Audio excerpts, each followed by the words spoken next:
Hey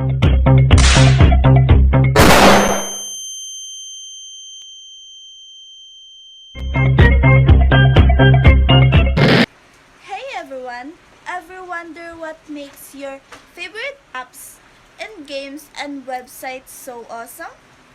Well, thanks to Multimedia and ICT, we're here to break it down for you. So, what's multimedia? It's simply the combination of different content forms like text, audio, images, animations, and video. Think of it as a creative cocktail. All about making information more dynamic and engaging.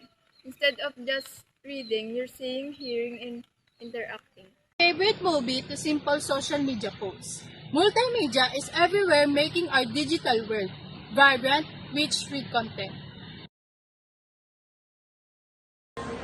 Now, let's talk about the engine behind it all ICT, Information and Communication Technologies. ICT is a broad term that includes all the technology used to handle information and aid communication. This includes computers, the internet, mobile phones, software, and more. Think of ICT as a tools and infrastructure that let us create, share, and use multimedia. Without ICT, there'd be no internet, no smartphones, and no video games. It's the nervous system of our digital world. It's not just about entertainment ICT. It's used in education, healthcare, business, and almost every field. You can imagine it makes process more efficient and information more accessible.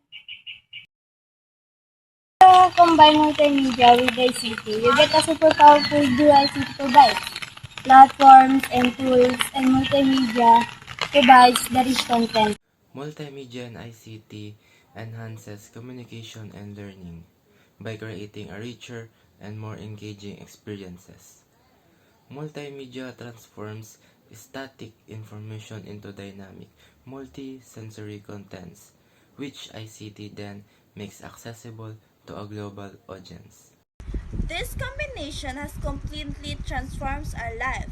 We can now learn from interactive online courses, connect with people across the globe, with video calls, share a story through compelling vlogs. And that's just the beginning. The world of multimedia and ICT is constantly evolving. So stay curious and keep exploring. And if you found this helpful, please be sure to like and subscribe for more content. Thanks for watching. Please subscribe.